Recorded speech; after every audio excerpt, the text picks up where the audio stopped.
অবিলম্বে বাংলাদেশের সঙ্গে কেন্দ্র সরকারের সমস্ত সম্পর্ক ছিন্ন করতে হবে।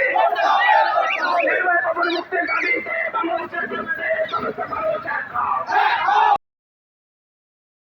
বাংলাদেশে ভারতের জাতীয় পতাকার অবমাননা ও সনাতনীদের ওপর হামলার প্রতিবাদে আজ পূর্ব বর্ধমানের মেমারি থানার অন্তর্গত ছিনুই থেকে রসুলপুর বাজার পর্যন্ত বিক্ষোভ মিছিল অনুষ্ঠিত হলো।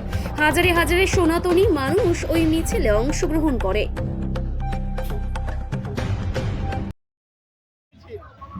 কারণটা কি?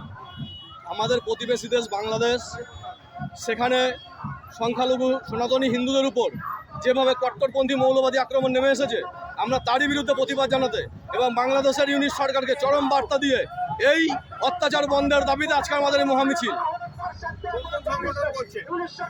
আজকে এই মহামিছিল মূলত আয়োজন করেছে অল ইন্ডিয়া মতুয়া মহাসংঘ, আন্তর্জাতিক ইস্কন সংঘ এবং নাগরিক মঞ্চ ও সনাতনী ঐক্য মঞ্চ। আমরা এই মিছিলের মাধ্যমে ভারতবর্ষের সরকারের উপরও আমরা দাবি রাখতে চাইছি যে আপনারাও এই প্রতিবেশী দেশে যে নারকীয় অত্যাচার চলছে সেদিকে সজাগ থাকুন এবং এই অত্যাচার বন্ধের জন্য আপনারা সক্রিয় ভূমিকা নিন এবং সেই সঙ্গে ইংলিশ সরকারকে আমরা চরম বার্তা দিয়ে অবিলম্বে এই অত্যাচার বন্ধের দাবি রাখছি।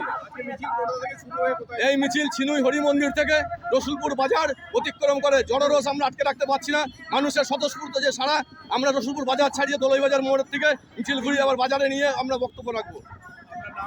আমার নাম প্রবীর পোদ্দার, আমার বাড়ি ছিনুই হরি মন্দিরের কাছেই।